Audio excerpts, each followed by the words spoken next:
હવે આપણે સવારનો નાસ્તો અને સવારનું સ્વચ્છતા અભિયાન પૂરું કર્યું અને નાહી ધોઈને થઈ ગયા તૈયાર.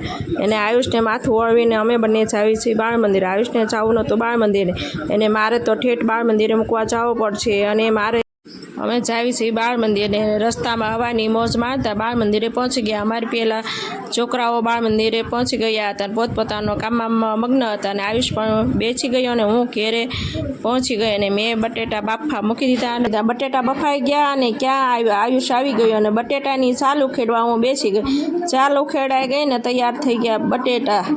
અને મેં એક બાજુ તેલ મૂકી દીધું અને ગરમ થઈ ગયું તેલ, અને એક પછી એક ભૂંગળા તળવા મંડ્યા અને તપેલું ભરાઈ ગયું આખું. અને એક બાજુ ચટણી તૈયાર કરી દીધી. અને ચટણી તૈયાર થઈ ગયા પછી મેં મિક્સ મસાલો ભેગો કરીને ગરમ કરવા મૂકી દીધો. અને ગરમ થઈ ગયો એટલે મેં બટેટા નાખી દીધા અને હલાવીને અને ડેકોરેશન માટે કોથમરી નાખી દીધા. અને મારા બટેટા થઈ ગયા તૈયાર લસણિયા. અને અમે હું ને આયુષ ખાવા બેસી ગયા ભૂંગળા લસણિયા બટેટા ચટણી સાથે મસ્ત અને મીઠા બન્યા. અને લસણિયા બટેટા તમારે ખાવા હોય તો આવો અને લાઈક કરો અને ફોલો કરો, અને ભૂલ હોય તો કોમેન્ટ કરો, અને વધુ મહેનત અને વધુ સારા બનાવશું.